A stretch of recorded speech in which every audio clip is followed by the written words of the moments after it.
Good afternoon. કેમ છો વિદ્યાર્થી મિત્રો? મજામાં? મોજમાં કે નહીં? તો વાંધો નહીં. ભૌતિક વિજ્ઞાન વિષયની અંદર ઓનલાઈન એજ્યુકેશનમાં આપ સૌનું હાર્દિક સ્વાગત છે વિદ્યાર્થી મિત્રો.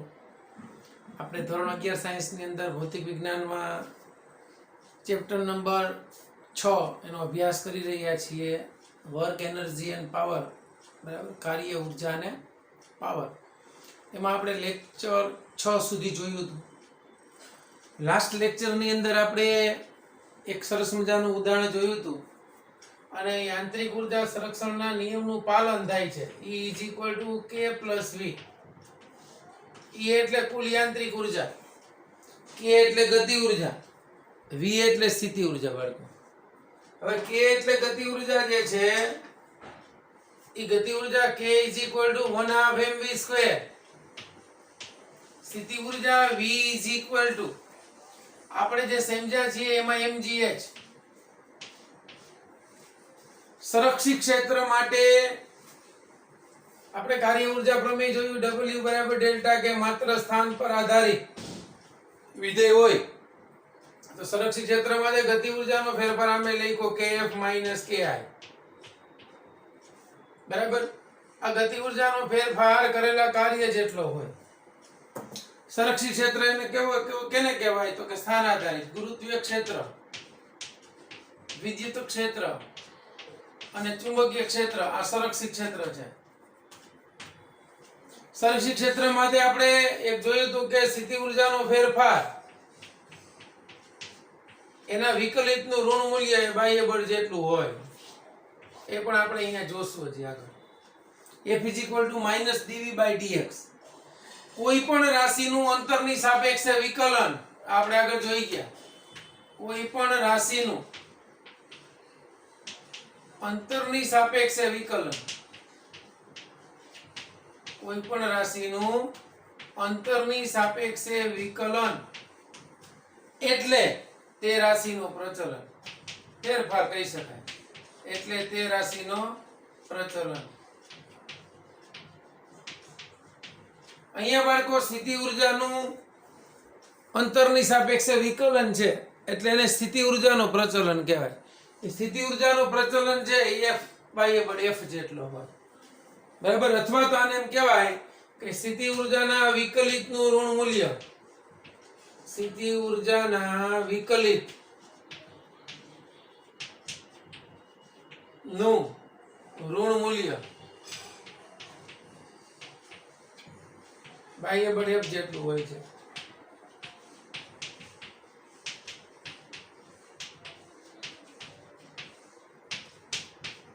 આને વિકલિત કહેવાય, આને વિકલન કરનાર કહેવાય.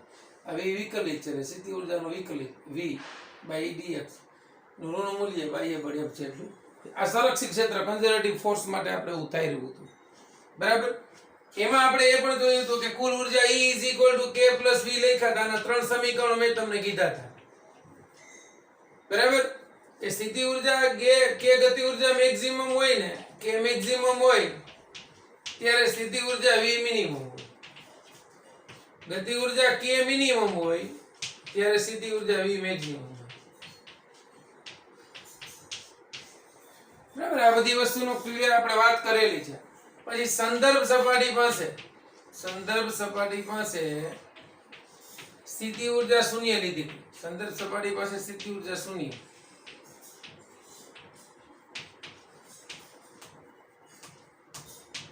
સંદર્ભ સપાટી કેવી કે ને ભાઈ, તો કે પૃથ્વીની સપાટીને સંદર્ભ સપાટી કહી દો તો અહીં સ્થિતિ ઉર્જા મેં 0 લીધી.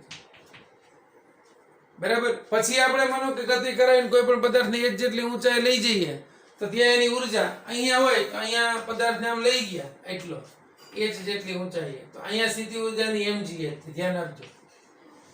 ધીમે ધીમે પદાર્થને વેગ આપીને આમ લઈ જઈ અહીંયા આવે તેનો વેગ ઘટી જાય છે એટલે અહીં સ્થિતિ ઉર્જા મેક્સિમમ છે, ગતિ ઉર્જા 0 છે. જેમ જેમ નીચે આવીએ છીએ એમની સ્થિતિ ઉર્જા ઘટતી જાય, સ્થિતિ ઉર્જા 0 થઈ જાય, ગતિ ઉર્જા મેક્સિમમ છે. આ આપણે y અક્ષની ગતિ માટે થયું. બરાબર, પછી આપણે કહો કે સહી જોયો તો વચ્ચે પહેલા એમ દાખલામાં જોયું તો સ્વાધ્યાયનો પહેલો દાખલો આ લોલક છે. એ લોલક આમ ગતિ કરે છે. ધ્યાન આપજો, માહિતી આવશે જ પાછળ, અત્યારે કહી દઉં છું. આ આનું મધ્યમાન સ્થાન છે, આ લોલકનું મધ્યમાન સ્થાન. આ જે છે ને આ બને એને એના અંત્ય બિંદુઓ કહેવાય, અથવા તો અંતિમ સ્થાન, અથવા તો અંત્ય સ્થાન. અંત્ય સ્થાન એટલે છેડાનું સ્થાન. આ એનું અંત્ય સ્થાન છે. લોલક આમ ગતિ કરતું હોય એટલે અહીંથી આમ જશે અને અહીંથી આમ જશે, કારણ કે આમથી આવે છે તો આમ આવ્યું, અહીંયા આવે ને, ધ્યાન આપજો, ત્યાંનો વેગ 0 થઈ જાય. આમ જાય, અહીંયા આવે તો વેગ 0 થઈ જાય. એટલે અંત્ય સ્થાન આગળ, બરાબર સમજજો, એનો વેગ હંમેશા શૂન્ય હોય. હવે વેગ શૂન્ય હોય તો એની ગતિ ઉર્જા કેવી થાય? 0 થઈ જાય. અને સ્થિતિ ઉર્જા તરીકે આ સંદર્ભ સપાટી છે, એટલી ઊંચી ગઈ તો સ્થિતિ ઉર્જા એટલી છે. હવે એ લોલક આમ આવે ને વેગ વધે વધે અહીંયા આવશે ને એટલે પાછો એને ઢાળ ચડવાનું છે આમ, એટલે અહીંયા વેગ મેક્સિમમ હોય. એટલે યાદ રાખવાનું, મધ્યમાન સ્થાન પાસે વેગ મહત્તમ હોય છે. આ લોલક હોય કે સ્પ્રિંગ હોય કે કોઈ પણ પદાર્થ કોઈ મધ્ય બિંદુ નાનું લક્ષી ગતિ કરતો હોય છે ત્યારે આ વસ્તુ થતી હોય છે, બરાબર. ત્યારે શું થશે કે અહીંયા માનો કે વેગ મહત્તમ છે મધ્યમાન સ્થાન પાસે, તો ત્યાં વેગ મેક્સિમમ હશે એટલે મહત્તમ વેગ સાથે જશે, પાછો આમ અંત્ય બિંદુ તરફ જશે ને વેગ શું થતો જશે? એનો ઘટતો જશે. અહીંયા ઘટીને શૂન્ય થઈ જાય. એટલે આમ જાય ને હાઈટ પ્રાપ્ત કરતું જાય તો સ્થિતિ ઉર્જા વધે.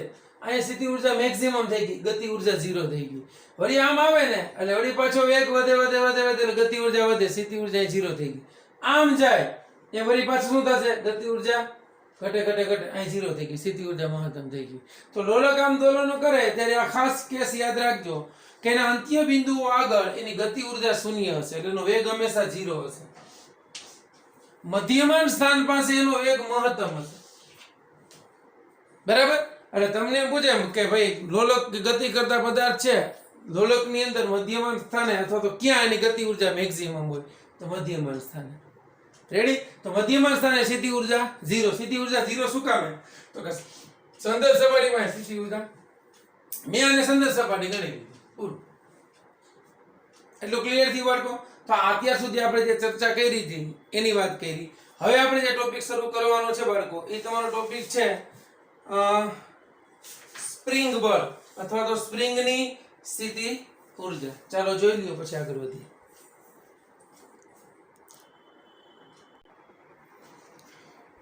ચાલો બાળકો, આપણો નેક્સ્ટ ટોપિક જે છે એ સમજવામાં ધ્યાન રાખજો, મસ્ત છે સ્પ્રિંગની સ્થિતિ ઉર્જા. સ્પ્રિંગની સ્થિતિ ઉર્જા. સ્થિતિ ઉર્જા શું એ તો આપણે સમજી ગયા, બરાબર. કે સ્થિતિ ઉર્જા એટલે જેમાં સ્થાન અને સંરચનાને કારણે એની કાર્ય કરવાની ક્ષમતા હોય એને એની સ્થિતિ ઉર્જા કહેવાય. અહીંયા સ્પ્રિંગમાં સ્થિતિ ઉર્જા એટલે શું? તો આ ચલ બળ થયું. કેવું ચલ બળ એટલે કેવું? તો કે કોઈ સ્પ્રિંગને દબાવો એટલે કમ્પ્રેસ થશે, એટલે એમાં ચલિત બળ છે, સમય સાથે સતત બળ બદલાય છે, બરાબર. તો એ સ્પ્રિંગની અંદર આપણે કેટલી સ્થિતિ ઉર્જા સંગ્રહ પામે એ આપણે સમજવાનું છે, બરાબર. તો અહીં પહેલા આપણે આ સમજતા પહેલા એક હૂકનો નિયમ છે. હૂકના નિયમ મુજબ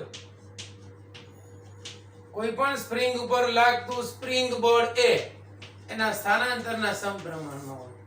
આ હૂક નામના વૈજ્ઞાનિકે એક નિયમ આપ્યો હતો કે કોઈ પણ સ્પ્રિંગમાં લાગતું સ્પ્રિંગ બળ એ કેટલું હોય? તો કે સ્પ્રિંગના સ્થાનાંતરના સમપ્રમાણમાં. સ્થાનાંતર એટલે શું? તો કે સ્પ્રિંગને તમે ધક્કો મારો તો સ્પ્રિંગ દબાય, અને સ્પ્રિંગને તમે ખેંચો તો સ્પ્રિંગ આમ લાંબી થાય. બે બાજુ સ્થાનાંતર થાય, એટલે લાગતું બળ એના સ્થાનાંતરના સમપ્રમાણમાં હોય. હવે બીજું કે ઈ જે સ્પ્રિંગ બળ છે ને બાળકો, એ હંમેશાની વિરુદ્ધ દિશામાં હોય. એટલે અહીંયા જે અચળાંક આવે ને એ અચળાંક k આવશે, અને અહીંયા હંમેશા ઋણ હશે. એટલે સ્પ્રિંગ બળ જે છે ને આ Fs હંમેશા, આ Fs છે ને એ હંમેશા કેવું હશે? તો કે સ્થાનાંતરના સમપ્રમાણમાં અને તેની વિરુદ્ધ દિશામાં હશે.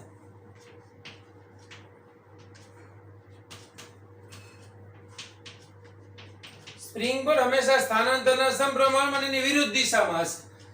માટે અહીં ઋણ આવ્યું. હવે એનું આપણે પેલા અહીંયા થોડું સમજી લઈએ, પછી સ્પ્રિંગ વાળું ઉદાહરણ સીધું લઈએ. બરાબર. હવે આ એફએસ જે છે બાળકો, એ સ્થાનાંતરના સમપ્રમાણમાં અને એની વિરુદ્ધ દિશામાં છે.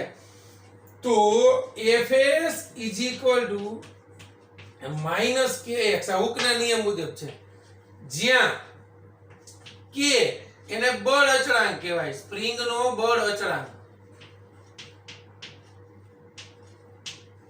આજે સપ્રમાણતાનો અચળાંક આવ્યો ને, એને બળ અચળાંક કહેવાય. ઈ બળ અચળાંક ને આપણે ગણવો જોવો હોય તો k ઇઝ ઇક્વલ ટુ આપણે એમ લખી શકીએ ને fs ના છેદમાં x. તો હવે એમ કહી શકીએ કે જેમ x નાનો તેમ k વધુ, એટલે બળ અચળાંક વધુ. જેમ x મોટો એમ k ઓછો. હવે આવું કેમ થાય ભાઈ? જોઈ લો. જો તમે બળ વધારો છો તો સ્પ્રિંગ વધારે લાંબી થાય. જો બળ ઘટાડો છો તો સ્પ્રિંગ ઓછી લાંબી થાય. હાલો, પણ અચળ બળ રાખો અને બે જુદી જુદી સ્પ્રિંગ લ્યો. ધ્યાન આપજો. આ એક સ્પ્રિંગ છે, આ બીજી સ્પ્રિંગ છે. બે સ્પ્રિંગ છે પણ બેયમાં ફેરફાર છે કંઈક. બરાબર. દ્રવ્યમાં કે એક લોખંડની સ્પ્રિંગ લ્યો ને એક એલ્યુમિનિયમ લ્યો સપોઝ. તો આ સ્પ્રિંગ ઉપર તમે બળ લગાડો ને, EF જેટલું જ છે, તો એના વડે એની લંબાઈમાં થતો વધારો x1 છે સપોઝ. આ સ્પ્રિંગ ઉપર એટલું જ બળ છે, ત્યારે એની લંબાઈમાં થતો વધારો x2 છે. ધ્યાન આપજો. તો આ સ્પ્રિંગ 1 છે, આ સ્પ્રિંગ 2 છે. અહીંયા હું એમ કહું કે x2 x1 છે.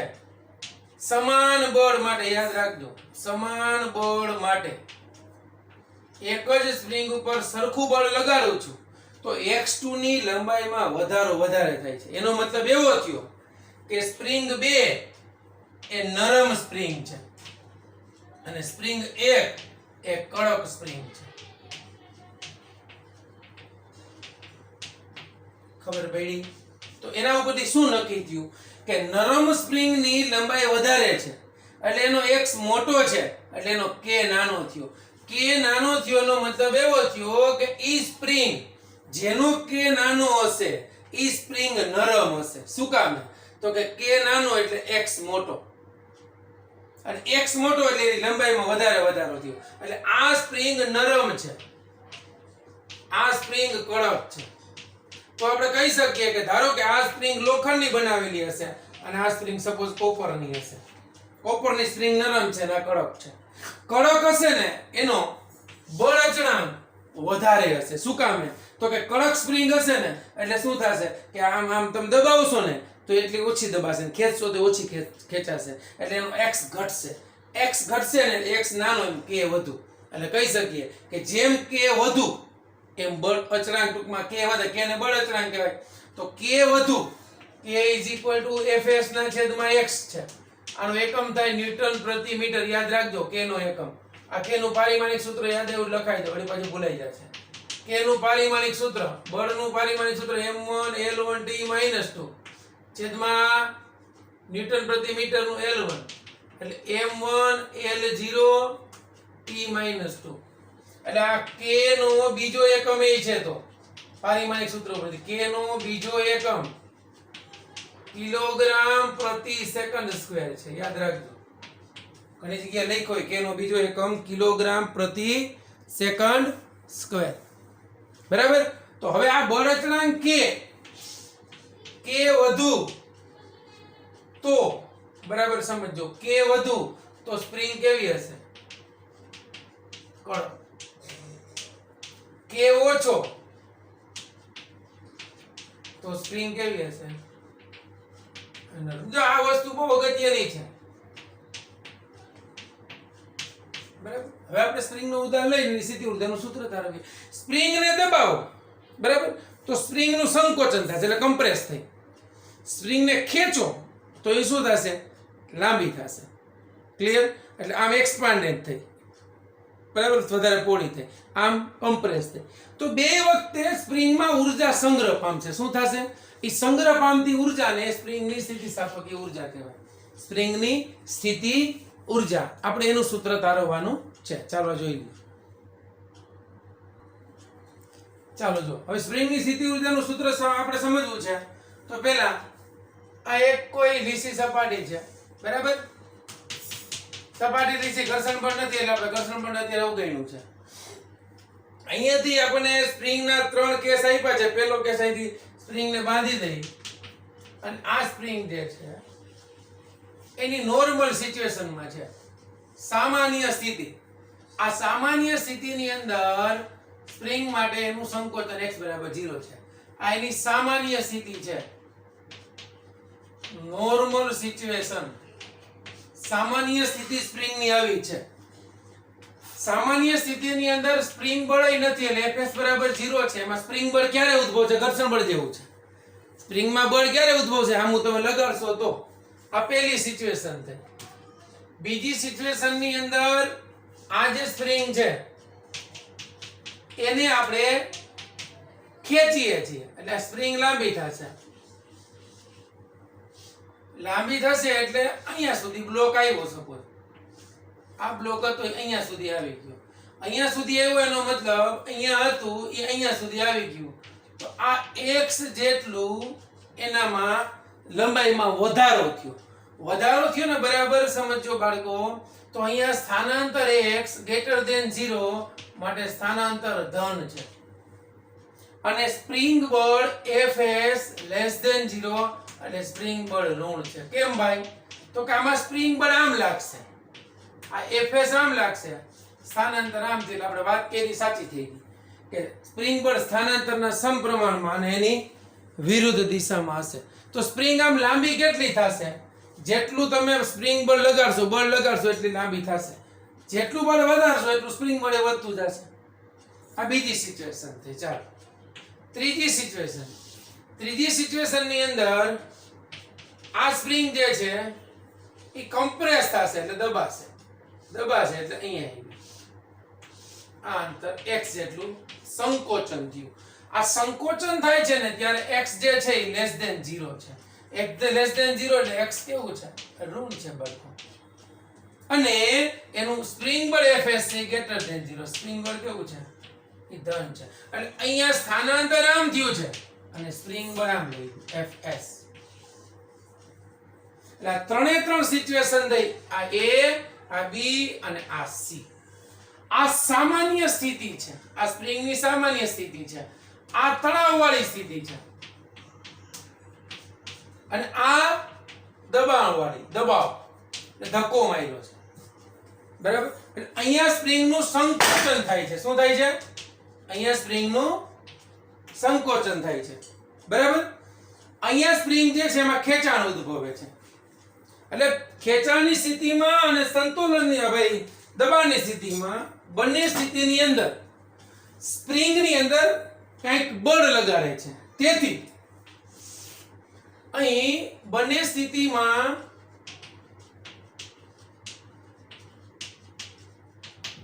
સ્પ્રિંગ પર બળ લગાડતા કાર્ય થાય છે. શું થાય છે?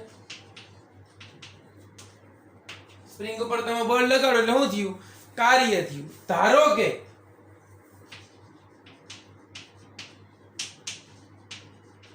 સ્પ્રિંગનું સ્થાનાંતર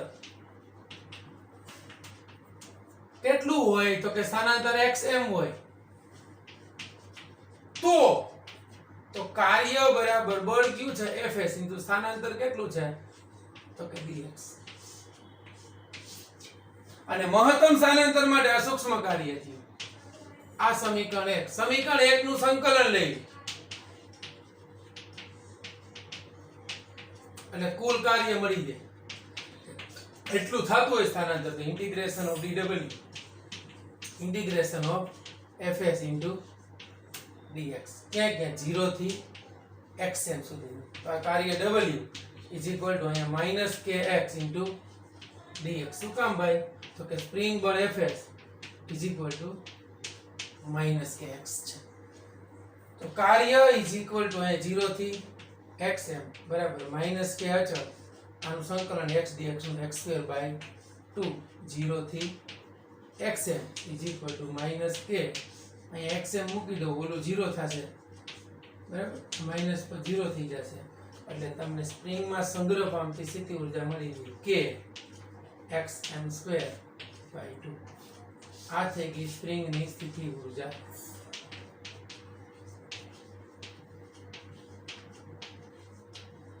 એટલે જ્યારે સ્પ્રિંગને ખેંચવામાં આવે ત્યારે સ્પ્રિંગમાં સંગ્રહ પામતી સ્થિતિ ઊર્જા બરાબર 1/2 k xm² જેટલી થાય અથવા તો સ્થિતિ ઊર્જાને 1/2 kx² કહી શકાય. આ કરેલું કાર્ય સ્થિતિ ઊર્જામાં સંગ્રહ પામે us કહી શકો. સ્પ્રિંગની સ્થિતિ ઊર્જા -1/2 k xm². એટલી ઊર્જા સ્પ્રિંગને તમે જ્યારે ખેંચો છો કે ધક્કો મારો છો ત્યારે એટલી ઊર્જા સંગ્રહ પામે. કેટલી? 1/2 k x². એટલે યાદ રાખી લેજો સ્પ્રિંગની સ્થિતિ ઊર્જાનું સૂત્ર 1/2 k x² થઈ ગયું. એટલી ઊર્જા સ્પ્રિંગમાં સંગ્રહ પામે ક્યાં? તો કે અહીંયા અને અહીંયા. ક્લિયર? હવે આપણે બાહ્ય બળ લગાડીએ છીએ તો આ જે સ્થિતિ ઊર્જા જે છે એ બાહ્ય બળ દ્વારા કરેલા કાર્ય જેટલી જ છે. એ જેટલું કાર્ય કરો એટલી સ્થિતિ ઊર્જા એમાં સંગ્રહ પામે. અને એ આપણે જોયું કે સ્થાનાંતર અને બળ બંને પરસ્પર વિરુદ્ધ દિશામાં છે. તો આપણે એનો સરસ મજાનો ગ્રાફ દોરવો હોય તો આપણે એક દોરી શકીએ. અને બીજું કે કાર્યનું સૂત્ર આપણે બાળકો લખતા હતા W બરાબર F into dx. તો અહીં કહી શકાય બળ અને સ્થાનાંતર ના આલેખ વડે ઘેરાયેલ ક્ષેત્રફળ બળ અને સ્થાનાંતરના આલેખ વડે ઘેરાયેલ ક્ષેત્રફળ એક બરાબર કાર્યનું મૂલ્ય આપે છે. તેનું જેમ આપણે વેગ અને સમયનો આલેખ સ્થાનાંતરનું મૂલ્ય આપતો હતો ને એમ અહીંયા બળ અને સ્થાનાંતરના આલેખ વડે ઘેરાયેલું ક્ષેત્રફળ એના કાર્યનું મૂલ્ય આપે છે. આપણે ગ્રાફ સમજીએ. અહીંયા આ જે છે એ સ્થાનાંતર છે, આ જે છે સ્પ્રિંગ બળ Fs છે, આ બાજુ -Fs છે, અહીંયા -x છે. આવું ગમે છે. હવે ધારો કે સ્પ્રિંગને ખેંચીએ તો સ્થાનાંતર ધન થાય છે. એટલે સ્થાનાંતર આમ થાય, આ બાજુ સ્થાનાંતર થાય. પણ પુનઃસ્થાપક બળ કેવું છે? ઋણ. એટલે આમ લાગશે. એટલે એનો ગ્રાફ દોરશો તો આમ આવશે. બરાબર? એટલે આ થઈ ગયું તમારું. માનો કે સ્પ્રિંગ અહીંયા સુધી ખેંચાણી, આ xm થઈ ગયું. તો તમને આ આલેખ વડે ઘેરાયેલું ક્ષેત્રફળ એના કાર્યનું મૂલ્ય આપે. ખબર પડી? અહીંયા જે છે એનું સ્પ્રિંગ બળ છે કેટલું છે? Fs માઈનસ સ્થાનાંતર ધન છે, x ગ્રેટર ધેન 0 છે. આ Fs જે છે એ લેસ ધેન 0 છે. એનાથી ઓપોઝિટ માનો કે સ્પ્રિંગ દબાય છે તો સ્થાનાંતર આ બાજુ થાય છે. અહીંયા સુધી આ xm છે ઋણ. ત્યારે પુનઃસ્થાપક બળ ધન હશે અને પુનઃસ્થાપક બળ આમ હશે તો ઈ ગ્રાફ તમને આમ મળશે. અહીંયા આ જે મળ્યું આ આલેખ વડે ઘેરાયેલું છે. આ જે છે એ Fs છે. Fs કેવું છે? અહીંયા ગ્રેટર ધેન 0 છે. અને આ સ્થાન કેવું છે? x લેસ ધેન 0 છે. શું કામ ભાઈ? તો કે સ્થાનાંતર કેવું છે? ઋણ છે. આ આલેખ વડે ઘેરાયેલું ક્ષેત્રફળ જે કરેલા કાર્યનું મૂલ્ય આપે. આનું ક્ષેત્રફળ તમે લઈ લ્યો. માનો આનું નામ આપી દો. આને કહો a, આને કહો b, આને કહો c, આને કહો d. તો આ જ્યારે આમ સ્થાનાંતર થાય છે ત્યારે આલેખ વડે ઘેરાયેલું ક્ષેત્રફળ કાર્યનું મૂલ્ય આપે. આ જ્યારે સંકોચન થાય છે ત્યારે કરેલા કાર્યનું મૂલ્ય આપે. એટલું સમજાણો બાળકો કે નહીં? તો સ્પ્રિંગની જુદી જુદી સ્થિતિ હોય. એક એની સામાન્ય સ્થિતિ છે. સામાન્ય સ્થિતિમાંથી ધીમે ધીમે ખેંચતા જાઓ એટલે એ સામાન્ય સ્થિતિમાંથી ફેરફાર થઈ અને એક અંતિમ સ્થિતિ પ્રાપ્ત કરી લેશે. ત્યારે કંઈક ઉર્જા હશે એની. તો અહીંથી માનો કે સ્પ્રિંગ એટલી હતી, અહીં સુધી લઈ ગયો એટલે એટલી ખેંચાણી તો અહીંયા જે ઉર્જા સંગ્રહ પામી ને એ કેટલી હશે? તો કે u બરાબર 1/2 k x². ધારો કે મેં x જેટલી ખેંચી છે તો xm લખો તો ચાલે, બરાબર. એ ઋણ લખવાની જરૂર નથી. હવે એ ઉર્જા જેવી અહીંથી હું છોડીશ ને સ્પ્રિંગને, એટલે જોજો સ્પ્રિંગનું સ્થાન એ બદલાય તો કે હા, બરાબર. સ્થાન બદલાય એટલે સ્થિતિ ઉર્જા બદલાય, અને બીજું વેગ છે એટલે ગતિ ઉર્જા છે, એમ આપણે જોઈએ. ચાલો એટલું તમે જોઈ લ્યો. સ્પ્રિંગમાં સંગ્રહ પામતી સ્થિતિ ઉર્જાનું સૂત્ર પૂછે તો આ સૂત્ર તારવવાનું. એ હંમેશા ઋણ ઉર્જા સ્વરૂપે મુક્ત પામશે, સંગ્રહ પામશે. જેવી તમે સ્પ્રિંગ મૂકશો ને એટલે ઋણ ઉર્જા જે છે એ બીજી ઉર્જામાં રૂપાંતરિત થઈ જશે. ક્લિયર બાળકો? તો આ આપણે ટોપિક જોયો, એમાં સ્પ્રિંગમાં સંગ્રહ પામતી સ્થિતિ ઉર્જાનું સૂત્રની વાત કરી. ચાલો જોઈ લ્યો. હવે માનો કે આપણે સ્પ્રિંગને સ્થાનાંતર કમ્પ્રેસ કરીએ છીએ, તો સ્પ્રિંગમાં સંગ્રહ પામતી ઉર્જા આવી છે -1/k xc² લખ્યું. c એટલે કમ્પ્રેસ થાય છે એટલે. તો આ ઋણ છે, એટલે આ જે છે એ કઈ છે તો કે સ્પ્રિંગમાં સંગ્રહ પામતી ઉર્જા. હવે સ્પ્રિંગમાં સંગ્રહ પામતી ઉર્જા થઈ તો ક્યારે થઈ તો કે બાહ્ય બળ લગાડ્યું ત્યારે. તો બાહ્ય બળ વડે થતું કાર્ય એને વિરુદ્ધ દિશામાં છે. બાહ્ય બળ વડે થતું કાર્ય ધન હશે એટલું, આ ઋણ હશે તો આ ધન. કેટલું હશે તો કે 1/2k. ઈ કાર્ય કેટલું હશે તો કે 1/2k xm² જેટલું, બરાબર. ઈ જે છે ઈ મહત્તમ સંકોચન થાય એટલે xm લખો તો xc લખો, એટલું ધન કાર્ય થશે બાહ્ય બળ વડે. ત્યારે સ્થિતિ ઉર્જા સંગ્રહ પામશે ઋણ ઉર્જા સ્વરૂપે. કેટલી? એટલી. રેડી? હવે આપણે એમ વિચારીએ કે ધારો કે કોઈ સ્પ્રિંગનું સ્થાન xi થી xf સુધી લઈ જવું, એટલે ધારો કે આ નોર્મલ સ્થિતિ હતી સ્પ્રિંગની, બરાબર. ત્યાંથી આપણે અહીંયા લઈ જવી, અહીંયા સુધી લઈ જવી, અહીંથી અહીં સુધી. એટલે અહીંયા માનો કે બ્લોક બાંધ્યો હોય તો અહીંયા લઈ જઈએ, મતલબ આ એનું ઇનિશિયલ સ્થાન હતું, આ એનું ફાઇનલ સ્થાન. ધ્યાન રાખજો. તો પ્રારંભમાંથી અંતિમમાં લઈ જવા માટે કરવું પડતું કાર્ય કેટલું હોય તો કે ગતિ ઉર્જાના ફેરફાર જેટલું. કરવું પડતું કાર્ય કેટલું હોય? ગતિ ઉર્જાના ફેરફાર જેટલું. બીજું કે આ કાર્ય કેટલું હતું તો કે હમણાં આપણે લખ્યું હતું કેટલું તો કે આ કાર્ય xi થી xf into f into dx જેટલું હતું. તો કે હા. f એટલે શું હતું ભાઈ તો કે xi થી xf. આ એટલે માઈનસ f એટલે -kx ઇન્ટુ dx. એટલે આ કાર્ય ઇઝ ઇક્વલ ટુ -km નો આનું સંકલન થાય x²/2 xi થી xf. જોજો તો k ઇઝ ઇક્વલ ટુ આ 1/2 m નો x ની જગ્યાએ xf² -1/2 m નો આ x ની જગ્યાએ xi². તો તમને આ કાર્ય is equal to -k 1/2 x અથવા તો આખું આમ લખી શકીએ 1/2k xf² -1/2k xi². તો આ અંતિમ સ્થિતિ ઉર્જા થઈ, આ પ્રારંભિક સ્થિતિ ઉર્જા. જો તમારે આને આમ ગણવું હોય તો આ માઈનસ માઈનસ પ્લસ થઈ જાય એટલે 1/2k xi² -1/2k xf².